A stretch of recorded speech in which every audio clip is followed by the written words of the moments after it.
It's okay. So very quick. The husband to speak sorry. Yeah, but niambie kwamba I didn't come and they told me I didn't tell them my name. So good afternoon once again, Amnesty Kenya, and so today I'm just moderating the session.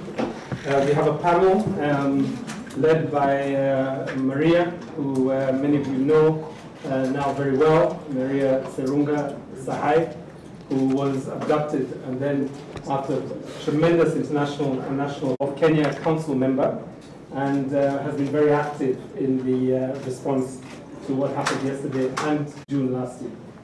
Roland Ebole, who works for Amnesty International, he's the researcher for Uganda and Tanzania. We didn't think you were going to come with so much power and warmth. And then we will have a statement from Roland. And then thirdly, we will have a statement from the Law Society. We will then open up for questions, and we have capacity and space for people to do individual interviews after this. So if you can just, I hope that's okay. I believe we have the entire world of the media here, so I'm not even going to bother to start reading out who's in the room. Very much technical people.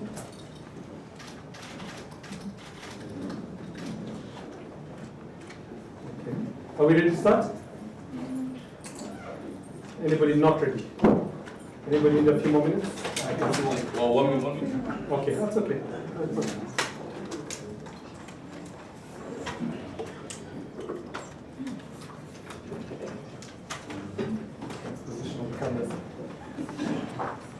And just with the microphones, do we need to move around, or can they pick up the speakers from where they are? You'll need to. So for the panelists, you're going to have to play musical chairs. So 2, 1, Maria. Thank you, everyone, for being here. And just a very quick word is I want to show, first of all, my appreciation to all of you journalists, because I know that you did a lot of coverage. As a fellow journalist, you must understand it's very strange for me to be on this side of the camera, but I thank you very much.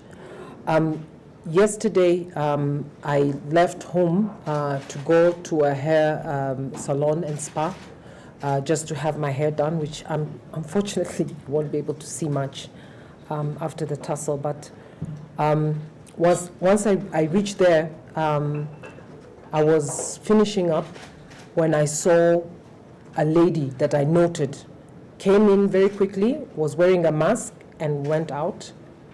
But I didn't think much of it. One of the things that I did, and usually I do, is I keep in touch with my husband to keep him up to date where I am. So I updated him that I'm about to leave. And I called through the little app, I called a ride. The person arrived, but was not able to get inside, and the place was called Chaka Place.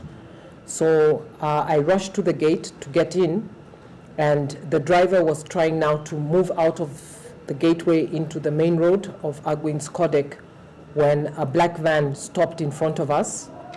And suddenly, like out of the movie, I saw two individuals coming to both sides of the door, and they were yelling at the driver. I started yelling with the driver. I was telling him, don't open the door, don't open the door. They cannot take me. I was screaming. After that, they managed to open the door and they started dragging me. So one of the things I did is I was really fighting them not to be taken and put into the car. They dragged me. I do recall that I did a lot of kicking because they were trying to pin me down. They managed to lift me into the car, but they were having a problem shutting the car because I was kicking. But I was screaming, I was asking for help. I remember the driver was looking toward what was happening. His face was the last thing I think that I saw before it shut. Then they tried to cover my face.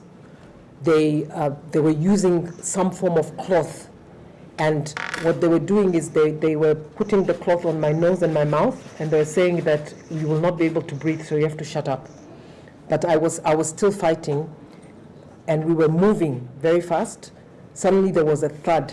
So while they were trying to cover my head, I saw what now I know is a city hopper. So I just saw a bus, and then I heard shouts, and they were shouting to each other in the car. Then there was, in Swahili, one said bunduki. So I immediately knew that they have a weapon with them. There was a thud, so I think there was a crash between the city hopper and the vehicle, but because of that, I could see. They couldn't cover my face. And that's when I realized I was also in handcuffs. They tightened a lot the handcuffs, they covered my head, and they were looking for the phone. So one of the things I did is I laid on the phone so they couldn't access it.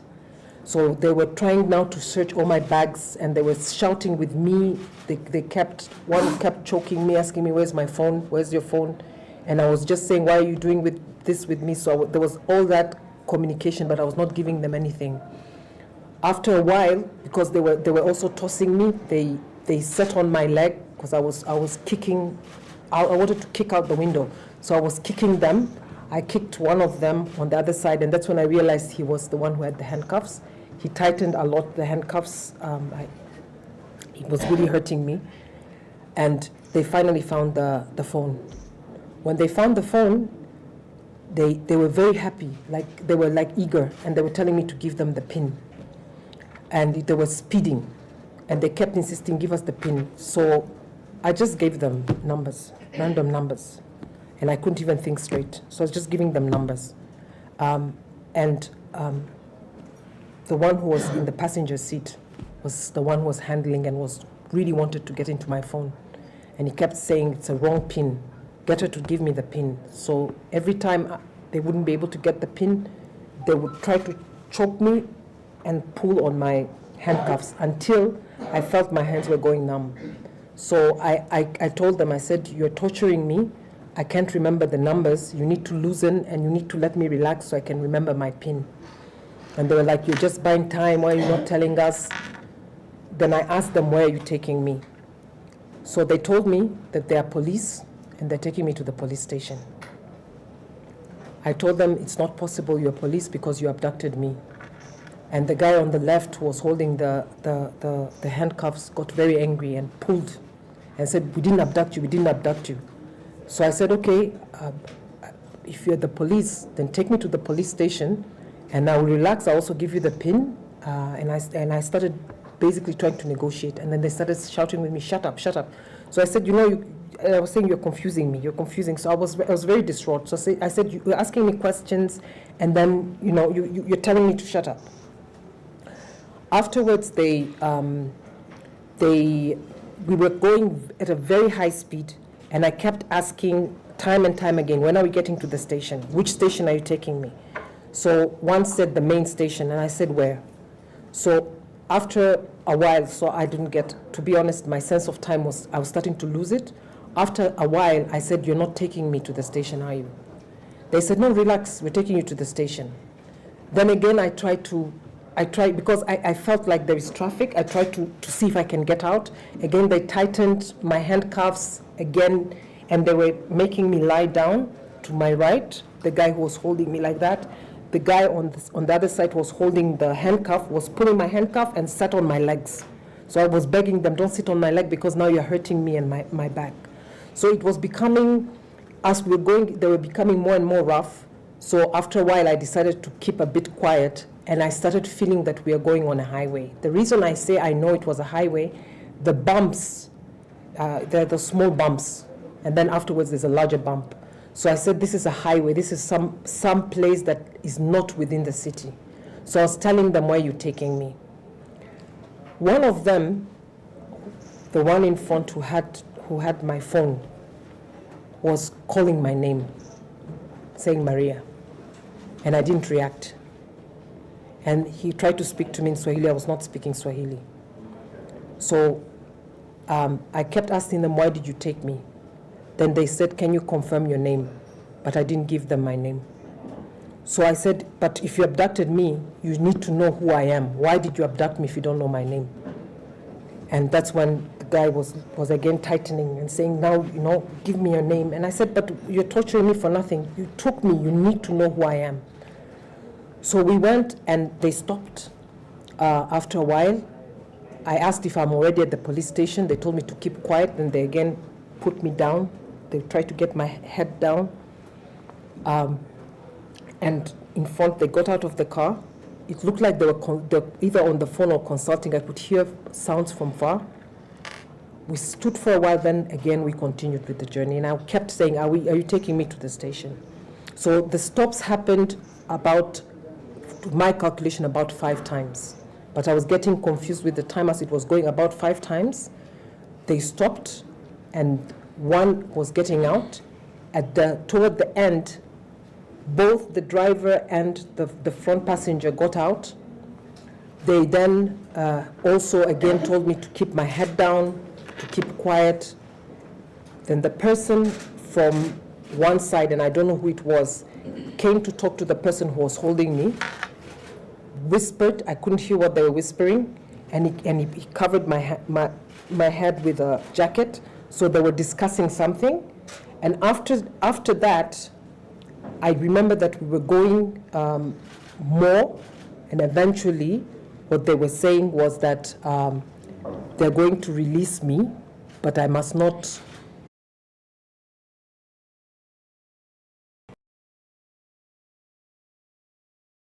stepped out of the vehicle. I had to wait until at the door until they took it off. It was very tight. They took it off, and I didn't turn. I was very scared.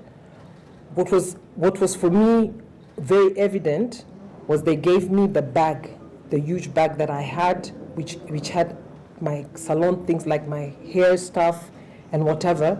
And I was very scared. I was clutching it. But in the struggle, I also managed to get my small wallet, which had my ID. And I was so keen to keep my ID.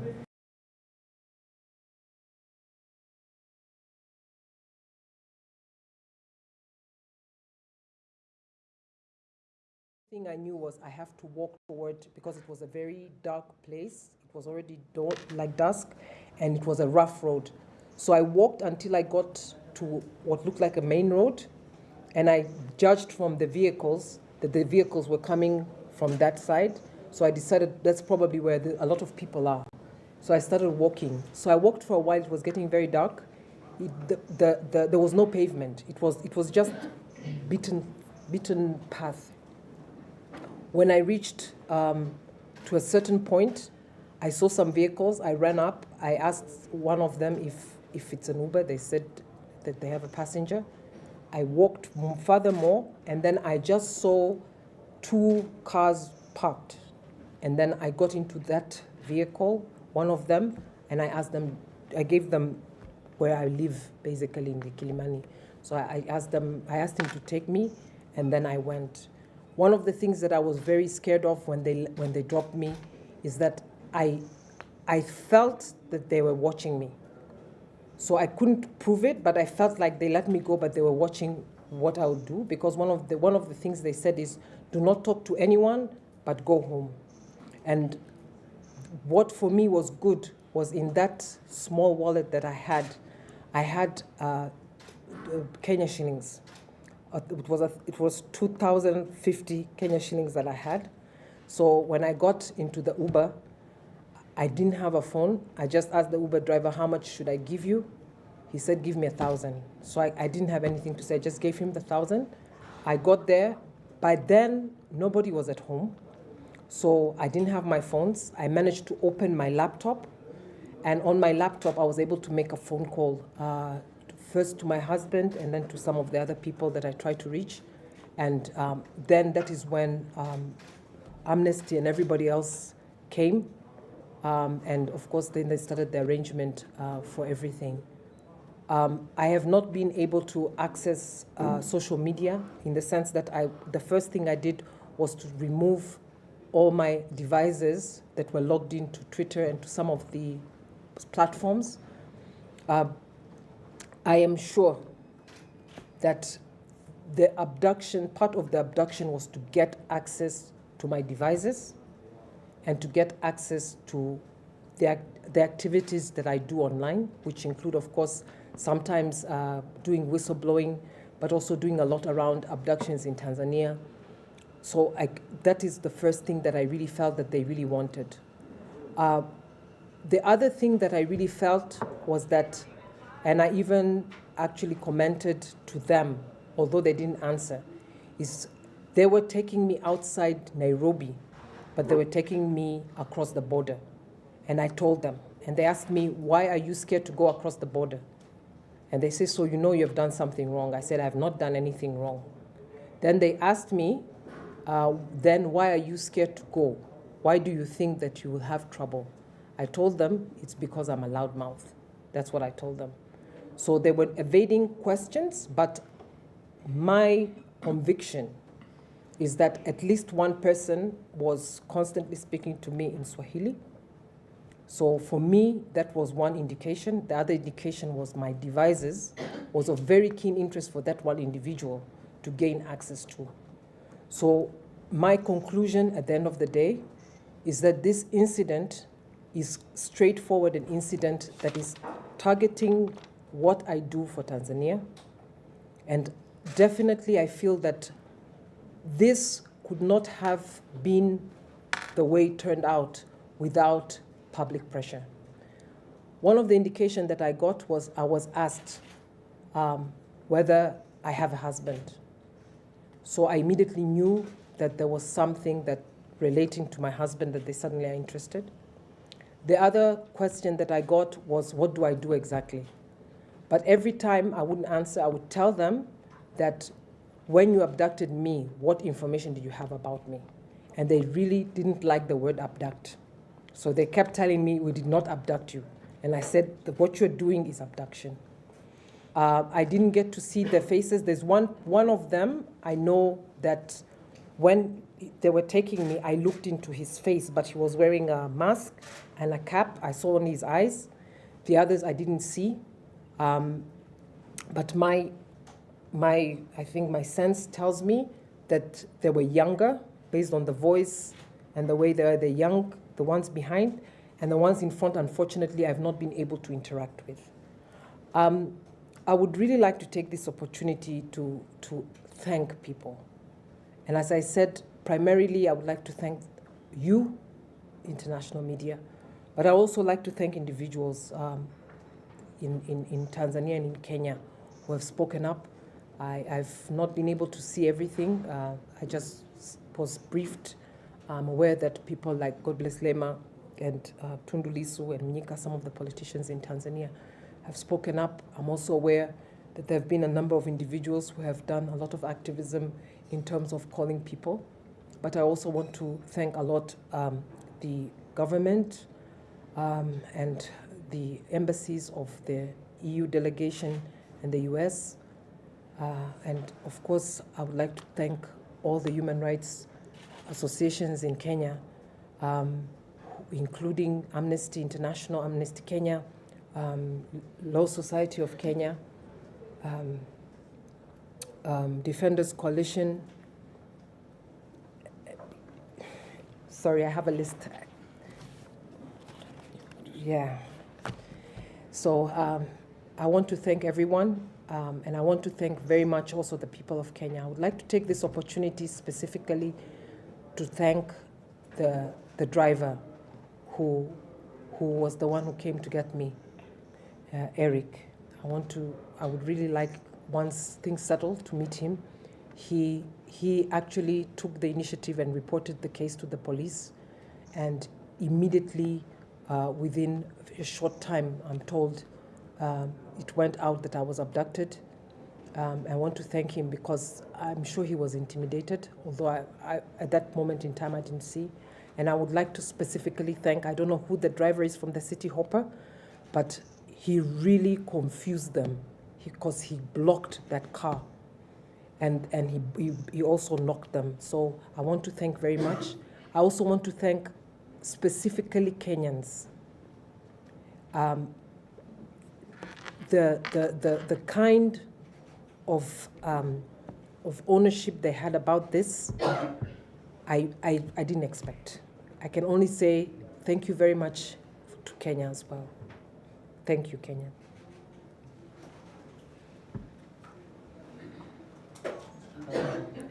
Yes, can take some questions. Yeah. I'm Stewart here from Reiteration. Pole sana for that. You've been in Kenya roughly 4 years. Yes. Why do you think this is happening now? I know last week you posted something on Tundulisu not being scared. Why do you think it's happening now, not years before? Okay, should I take? Can we Yes. do Yes. 5? Yes, And, yes. you respond Yes. to another. Yeah. Hi, thank you. My name is Esther Diana from Standard Media Group. You fled Tanzania specifically for safety. Do you, after the events that happened, do you feel safe in Kenya? And then when you say you got a driver, perhaps did you get a chance to ask the driver, the one who dropped you back to Kilimani, where he picked you up? Do you have a recollection of where you got the ride? My name is Mike from TV47. Perhaps from what happened yesterday, prior to that incident, have you previously received threats from anyone else or police? My name is Melita Oletenges from Citizen TV. My question is, after you fled Tanzania in 2020 and came to Kenya, did you register with any refugee organization and say that you were seeking asylum in the country? Okay, and you can respond. My name is Lucia from Space International News Agency. Just a very quick question. I'm not sure if you have an idea of how many people were involved or items like that. I think you can take on. Yes. Okay. So why now? 2025 is a watershed year for Tanzania. There is going to be a general election where for the first time we're going to be seeing the citizenry more awake than ever before. There is a much more bigger awareness. However, the repression is getting very big. We have seen that the abductions have gone up since I would say 2 years now, but more in the past year. There's been a lot of abductions as well. Most of them have been politically targeted. One of the things that I've really fought for online, and I think it will answer to some of your questions, has been to shed light on abductions in Tanzania. One specific case that I know that I've done, and I've even filed with the UN, is of a young activist called Deusdedith Soka, but I've also done a number of abductions where continuously they have been reporting on the abductions.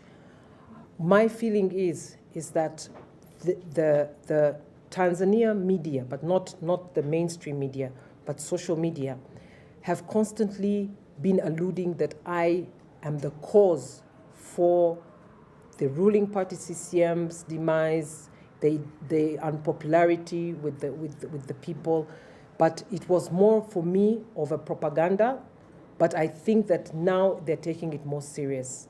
But I also think that based on the fact that they really wanted access to my phone, I have a feeling that some of the things that I report on is now giving them sleepless nights. So that was one of the reasons they wanted. I think that 2025, there'll be more and more threats in Tanzania, but also outside Tanzania. I would like to take this moment to also mention specifically one person who I've had for many years target me specifically. His name is Musiba. And a few days before, on the 7th, he actually, on his online TV, he mentioned me and another journalist called Erika Bendera, who is also out of the country. And he said that what Tanzania needs to do, and that's what he said. He says we need to do the Kagame style and get them to come back and deal with them. So this I was told, but of course he's been saying a lot of outrageous things about me. But I think that this is probably one of the threats that was really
it's okay.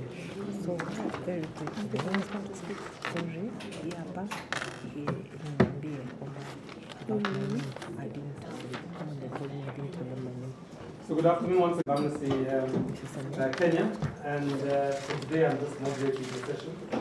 We have a panel led by Maria, who many of you know now very well, Maria Sarungi who was abducted and then after tremendous international and national of Kenya council member, and has been very active in the response to what happened yesterday and June last year.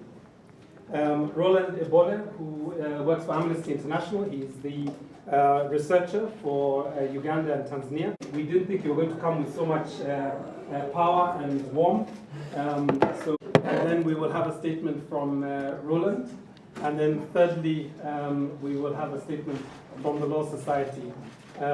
We will then open up for questions, and we have capacity and space for people to do individual interviews after this. So if you can just, I hope that's okay. I believe we have the entire world of the media here, so I'm not even going to bother to start reading out who's in the room. Very much technical people.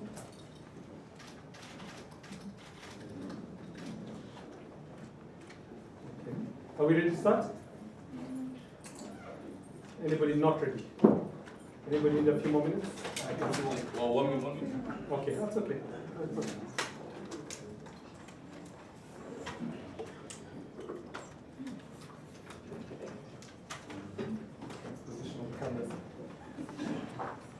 And just with the microphones, do we need to move around, or can they pick up the speakers from where they are? You'll need to. So for the panelists, you're going to have to play musical chairs. So 2, 1, Maria. Thank you, everyone, for being here.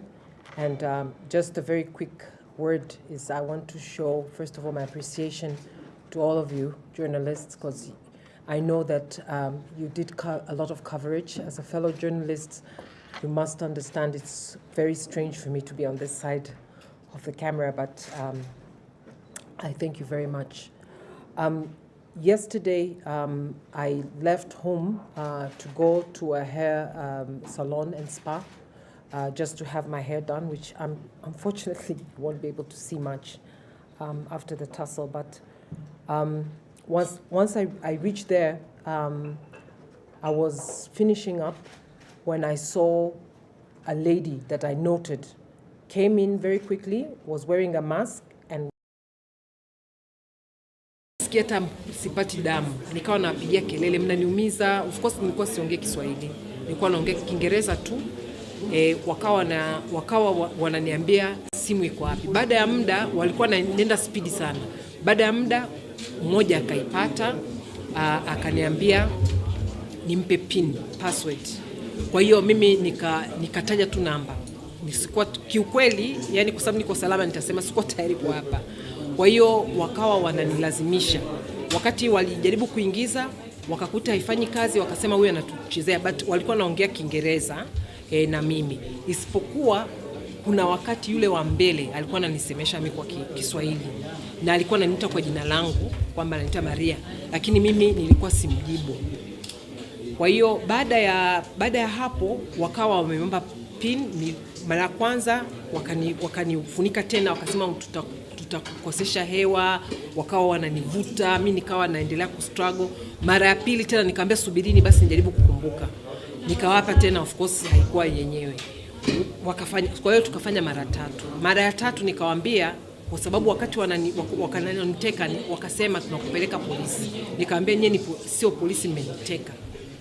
Kwa hiyo wakawa wananiambia, wananiumiza, wanasema sasa tujakuteka, tunakupeleka polisi. Kwa hiyo mimi nikamwambia mara ya 3, nikaona kwamba ataendelea kuniumiza, nikawaambia nipelekeni polisi, nikitulia nitapata hizo namba, nitawapa hizo namba. Kwa hiyo wakasema basi tunafika karibuni polisi. Ndio nikaanza sasa kama nikawa najaribu kuongelesha, lakini kila baada ya muda wananiambia nyamaza, wananikandamiza. Kuna wakati wananifunika hivi uso, lakini kiukweli nilikuwa najitahidi kwamba wasinifunike. Mwisho wakanifunga kitambaa kwa nguvu sana. Na tulienda spidi kwa muda, lakini tulikuwa tunasimama wanashuka. Mimi kwa jinsi nilivyokuwa naona, walikuwa wanashuka kwa ajili ya kwenda kufanya kama maongezi. Na inawezekana hata kukawa na maongezi na kwa simu au kwa njia nyingine. Lakini ndani ya gari walikuwa hawaongei, au kuna wakati nilikuwa na hisi wanaongea kwa ishara. Sikuongea Kiswahili kabisa, nilikataa. Walikuwa wananiuliza jina, nilikuwa naambia kwani mlivyokuwa mmeniteka mlikuwa mmepewa jina gani? Yaani nilikuwa na wajibu hivyo kwamba yani mimi nisiwape jibu. Kwa hiyo baada ya kusimama, kuna kituo kimoja ambacho alitoka driver pia, wote wakatoka kwenye gari, nikabaki na mmoja ambaye amenishikilia muda wote. Na huyo naye akafuatwa, wakanisukuma chini na walinifunika. Kwa hiyo nikawa sisikii, lakini walikuwa wananong'onezana, wakaongea kirefu sana. Baada ya hapo ndio tukaenda, wakasema kwamba nishuke. wamenifunga, wakasema nisigeuke, nisiangalie chochote mpaka nikisikia gari limepotea, na wakasema baada ya hapo nisiongee na mtu yoyote, nifike nyumbani. Na wakanipa, nilikuwa na begi kubwa ambayo ilikuwa na mambo ya saluni, lakini mle ndani pia kulikuwa na simu na vitu vingine ambavyo vilikuwa vimeshawekwa mle. Wakati natoka ilikuwepo begi ndogo, lakini ilikuwa mle ndani. Kwa hiyo mimi nikaichukua ile begi, na bahati nzuri katika kurupushani hapo katikati pia niliweza kushika wallet yangu. Ni ndogo sana, niliweza kuishika, nilikuwa naishikilia kwa ajili ya ID. Kwa hiyo nilishuka nayo. Sasa baada ya wao kuondoka ndio nikaanza kutafuta simu, nikagundua wamechukua simu zangu, na walikuwa wameniacha sehemu ambapo sio lami, ilikuwa ni sehemu barabara mbovu. Nikaanza kutembea kwa muda, na ilikuwa imeshaanza kuingia giza, na ndani ya muda mfupi ikawa giza totoro. Kwa hiyo nikawa tu naona magari yanakuja, baadaye nikakuta barabara kubwa, yale magari sasa ambayo yalikuwa nakuja naona tutaa yake. Nikawa sikutani, nimekutana na watu kama 2 watatu, lakini nilikuwa naogopa kuongea kwa sababu nilihisi labda wananifuatilia, kwa sababu waliniambia kabisa usiongee na mtu, nenda nyumbani. Kwa hiyo nilichokifanya, niliona mara ya kwanza niliona magari, nikajaribu kuuliza nye ni Uber au nini, wakasema no, sisi tu. Mmoja akasema na abiria. Kwa hiyo nikatembea tena, nikakuta magari 2 yamepaki, nikaingia. Sikutaka kuongea, kwa kweli nilikuwa na hofu. Nilichotaka mimi ni kufika tu nyumbani. Kwa hiyo nilivyofanikiwa kufika nyumbani, sikumkuta mtu, lakini niliweza kuchukua kompyuta na kumpigia simu mume wangu, na yeye ndio wakaja sasa na watu wa Amnesty na wote. Kitu ambacho naweza kusema, walikuwa na interest kubwa sana na simu yangu. Hicho kuanzia walivyonichukua mpaka walivyoniachia, inaonekana kwamba baada ya utekaji ule kama ni kufeli au kuona kwamba hawawezi kutimiza yale ambao wanataka, ni kama vile wakaamua kwamba basi waondoke na simu zangu. Bahati nzuri kwa sababu nilikuwa sijawapa ile password, niliweza kuingia na kutoa devices zote ili kuhakikisha kwamba hawana access na social media yangu. Lakini pili, pia nimegundua katika ile harakati, wakati tunaenda, walikuwa wanakimbiza gari sana. Mimi niliwaambia, kuna kipindi niliwaambia, nyie mnataka kunivusha, lakini nilikuwa naongea nao Kiingereza, lakini sasa hivi nasema kwa Kiswahili. Nikamwambia nyie mnataka kunivusha? Akasema kupeleka wapi? Nikamwambia mnanipeleka Tanzania. Wakaniuliza, kwa hiyo wao unajua kwamba Tanzania unatafutwa, umefanya kosa? Nikamwambia sijafanya kosa lolote Tanzania, ila najua wananitafuta. Akasema kwa nini? Nikamwambia kwa sababu, nikasema loud mouth, yani kwa Kiswahili cha kwetu cha Tanzania unasema kidomodomo. Nikamwambia kwa sababu mimi ni kidomodomo. Kwa hiyo nikawa kama siwapi of course information, lakini mimi naamini lengo ilikuwa kunivusha, lakini hawakufanikiwa kutokana na hizi kelele. Lakini pia inaonekana walikuwa wanasita, kwa sababu walikuwa wanaenda mahali wananiambia nijifiche, nasikia nje kuna sauti. Kwa hiyo siamini kama walikuwa wamepewa escort au walikuwa nini, walikuwa wanafanya vitu ambavyo labda walikuwa wanajitegemea au walikuwa wamefanya na kikosi fulani. Kwa hiyo baada ya muda, wakati ule inaonekana kwamba simu zile ndo zilikuwa ni muhimu sana, hasa kwa mtu mmoja ambaye alikuwa amekaa mbele upande wa kushoto, ambaye ni kama nilivyosema alikuwa ananisemesha kwa Kiswahili na ananiita kwa jina langu. Kwa nini unadhani walikuwa wanatafuta? Mimi naamini kabisa kwamba harakati ambazo unafanya kwa njia ya mitandao imekuwa ni njia ya baadhi ya watu kusema nchini Tanzania kwamba labda mimi naichafua serikali na kadhalika. Lakini kama mnavyofahamu, Tanzania kwa zaidi ya miaka 60 CCM imeshika hatamu na hairuhusu demokrasia. Mwaka 2025 mwaka huu kutakuwa na uchaguzi mkuu, lakini pia kuna mabadiliko mengi ambayo yanaweza yakatokea kama sehemu ya uchaguzi, ikiwemo wananchi kupata uelewa zaidi, swala la katiba mpya. Kuna mambo mengi ambayo tayari yameshaanza kuzungumzwa, na kama mwaka wa uchaguzi pia ni mwaka ambao tumekuwa tukieleza sana kuhusiana na ukiukwaji wa haki za binadamu, ikiwemo utekaji. Wameteka vijana wengi sana, lakini sio tu vijana. Kama mtakumbuka, wamemteka na kumua kiongozi mmoja wa upinzani Ali Kibao, na yeye pia mpaka sasa hivi hakuna kesi. Tofauti na Kenya, hata kule mahakama hazijalazimisha labda polisi ende mahakamani au kesi ianze. Kwa hiyo kila kitu kinategemea tu uchunguzi wa polisi. na naamini kama wangefanikisha azima yao ningepotea kama walivyopotea watu wengine wengi. Kwa sasa hivi umesema kwamba tangu ukae huko kama miaka 4 hivi, hakuna wakati ambapo umehisi kwamba maisha yako yakatorejea. Sasa hivi unahisi vipi? Alafu pia ukilijibu hilo ni kwamba ujibu hili. Rais wa Marekani atakuwa anaingia, anachukua hatamu za uongozi. Katika mataifa ya Afrika Mashariki kumekuwa na unrest, abduction. Je, unadhani kutakuwa na mabadiliko ama hofu dige? Okay. Labda tu kwa haraka ni kwamba uliniuliza kuhusu kwa sababu nataka kujibu sasa hii swali la pili. Hiyo ya kwanza, hiyo ya kwamba unahisi kama maisha usalama. Yes. Na niseme hivi, nimejihisi niko salama muda wote. Ninaishi bado kwa kuwa na wasiwasi kutokana na kwamba najua Tanzania niliishi hivyo. Lakini kiukweli sijawahi hata kwa kuwaza kwamba kuna jambo fulani linaweza likanitokea, lakini sasa ni ile unasikia tu labda fulani kama labda ile kizabisije na nini, unaweza ukaanza kama kujijengea hiyo hofu. Ingawa pamoja na yote nilikuwa nachukua security precautions, yani nilikuwa najitahadharisha kama kitu chochote kikitokea.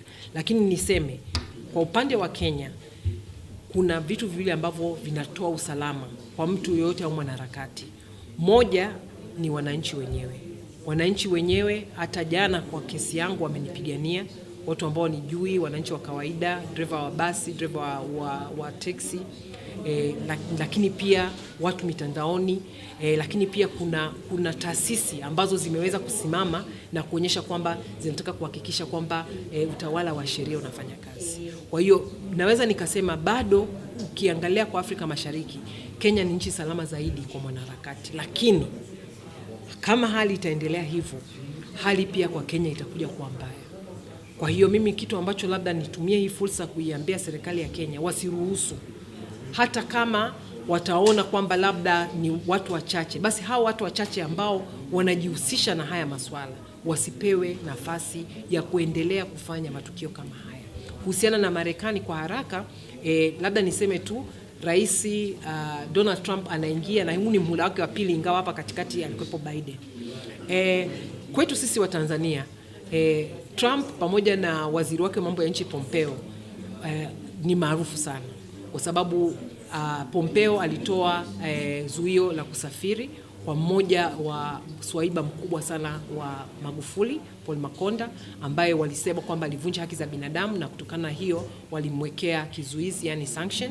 Kwa hiyo naamini kabisa kwamba kama itaendelea njia hiyo ya kuangalia kwamba wao kama taifa wanaamua kusimama na masuala ya haki za binadamu, basi nadhani kutakuwa na mabadiliko na jinsi ambavyo nchi ya Marekani itakuwa inaangalia matukio kama haya ya uvunjaji za haki za binadamu. Lakini hatujui kwamba mhula wa pili, hatuna uhakika kwamba mhula wa pili wa Trump utakuwa kama ule wa kwanza. Je, itaathiri vipi harakati zako yote haya kwa Marekani au kwako wewe binafsi? Nasema yani harakati zangu zitaathiriwa na nini? Kilichotokea sasa hivi. Kwa kweli niseme kwanza kabisa imenipa moyo wa kusema kwamba siruhusiwi tena, hata kama nitachoka siruhusiwi kuchoka tena. Ni lazima niendelee. Mimi ni miongoni mwa watu wachache ambao hili tukio limetokea na nimepona. Kuna watu wengi sana Tanzania ambao mpaka sasa hivi wamebaki tu kupigiwa kelele kwamba wako wapi, waachiwe, lakini mimi ni miongoni mwa watu wachache ambao nipo na bahati na bado niko na uhuru wangu. Kwa hiyo nitaendelea na kazi ambayo naifanya, na sifanyi kazi yoyote ambayo labda ni ovu, ambao sio kawaida. Napigania haki za binadamu, napigania haki za kujieleza, napigania haki ya vyombo vya habari, napigania utawala wa sheria. Hivi ni vitu ambavyo serikali yoyote kwanza ingefurahi hata kushirikiana na mimi kuhakikisha kwamba kuna kuwa na mtu ambaye anasikia hata sipati damu nikawa napigia kelele, mnaniumiza. Of course nilikuwa siongee Kiswahili, nilikuwa naongea Kiingereza tu. Wakawa wananiambia simu iko wapi. Baada ya muda walikuwa nenda spidi sana.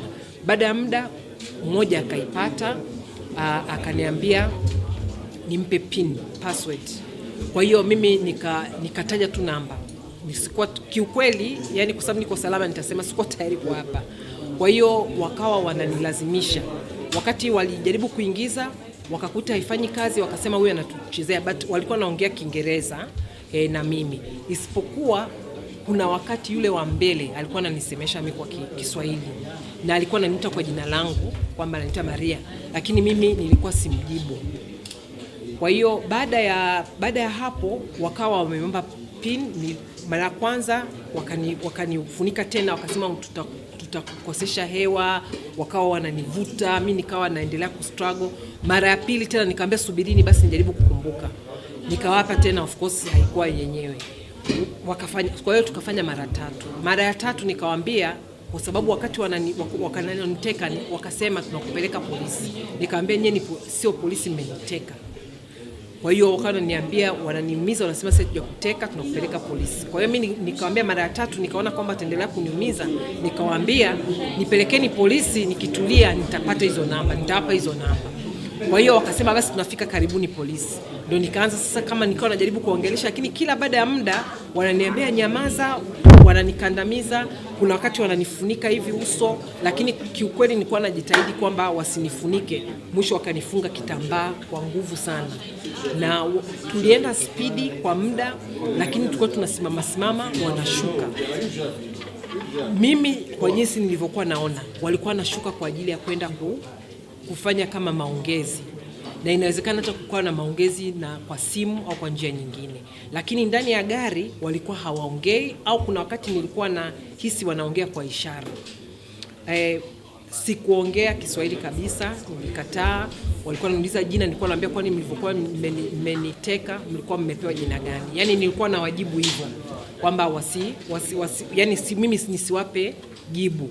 Kwa hiyo baada ya kusimama, kuna kituo kimoja ambacho alitoka driver pia, wote wakatoka kwenye gari, nikabaki na mmoja ambaye amenishikilia muda wote, na huyo naye akafuatwa, wakanisukuma chini na walinifunika. Kwa hiyo nikawa sisikii, lakini walikuwa wanangongonezana, wakaongea kirefu sana.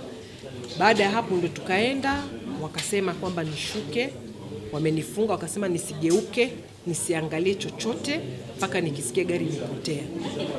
Na wakasema baada ya hapo nisiongee na mtu yoyote, nifike nyumbani.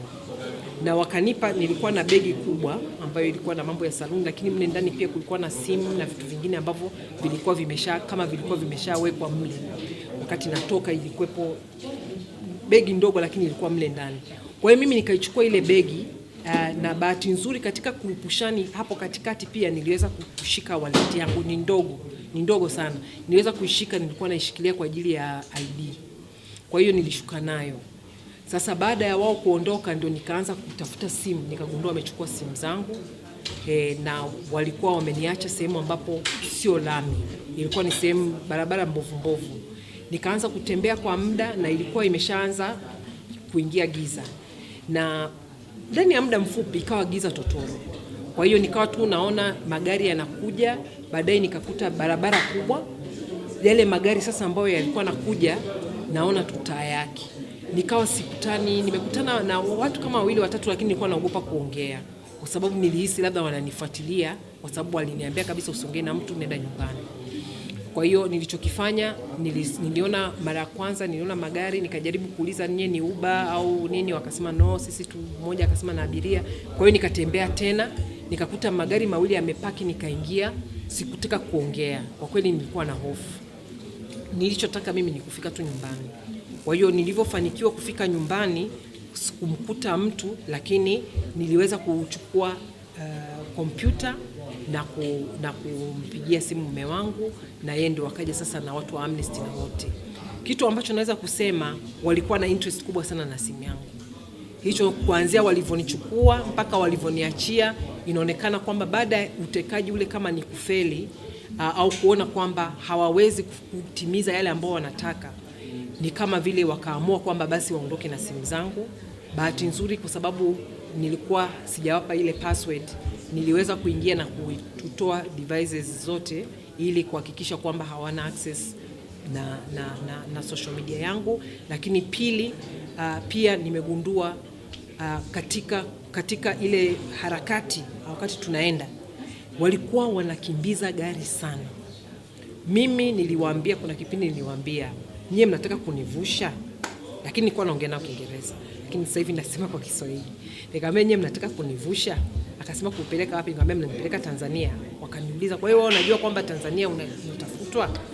Umefanya kosa? Nikamwambia sijafanya kosa lolote Tanzania, ila najua wananitafuta. Akasema kwa nini? Nikamwambia kwa sababu, nikasema loud mouth, yani kwa Kiswahili cha kwetu cha Tanzania unasema kidomodomo. Nikamwambia kwa sababu mimi ni kidomodomo.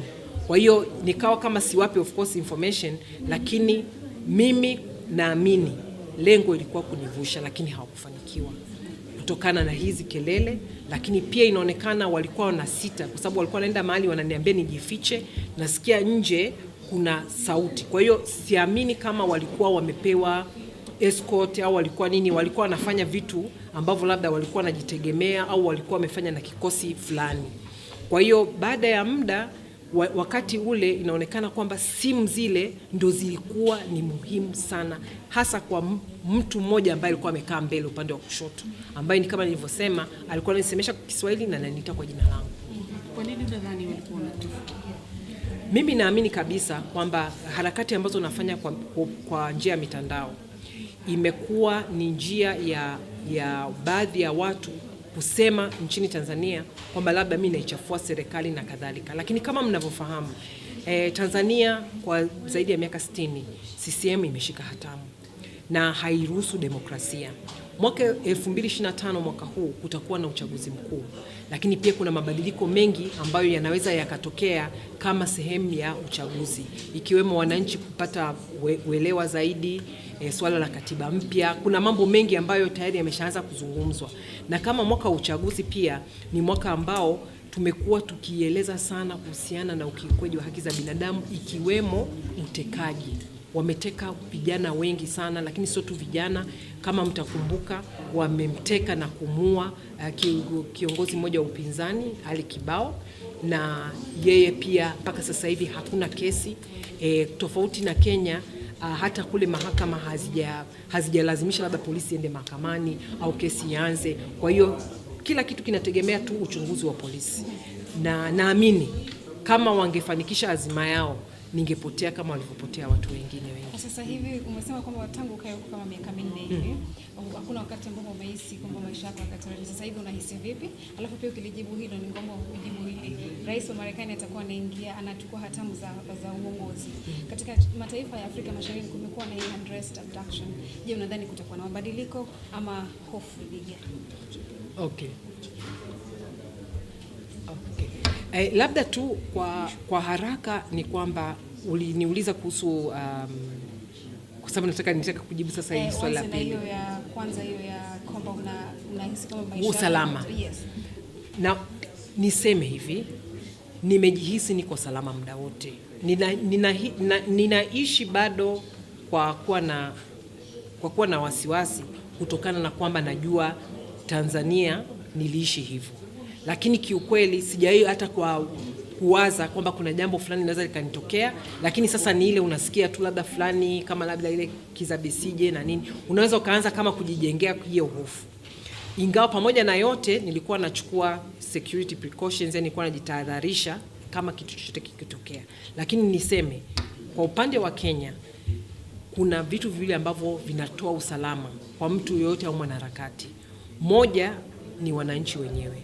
Wananchi wenyewe hata jana kwa kesi yangu wamenipigania, watu ambao nijui, wananchi wa kawaida, driver wa basi, driver wa taxi, lakini pia watu mitandaoni, lakini pia kuna taasisi ambazo zimeweza kusimama na kuonyesha kwamba zinataka kuhakikisha kwamba utawala wa sheria unafanya kazi. Kwa hiyo naweza nikasema bado ukiangalia kwa Afrika Mashariki, Kenya ni nchi salama zaidi kwa mwanaharakati, lakini kama hali itaendelea hivyo, hali pia kwa Kenya itakuja kuwa mbaya.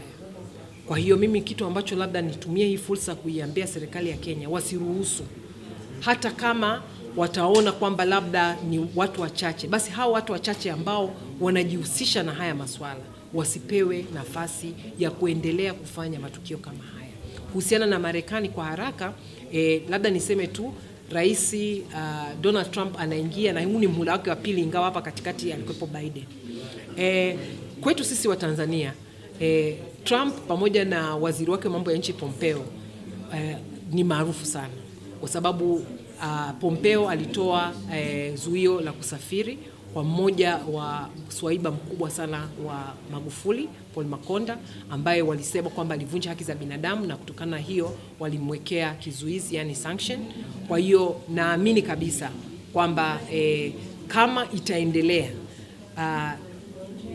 njia hiyo ya kuangalia kwamba wao kama taifa wanaamua kusimama na masuala ya haki za binadamu, basi nadhani kutakuwa na mabadiliko na jinsi ambavyo nchi ya Marekani itakuwa inaangalia matukio kama haya ya uvunjaji za haki za binadamu. Lakini hatujui kwamba mhula wa pili, hatuna uhakika kwamba mhula wa pili wa Trump utakuwa kama ule wa kwanza. Je, itaathiri vipi harakati zako yote haya kwa Marekani au kwako wewe binafsi? Nasema yani harakati zangu zitaathiriwa na nini?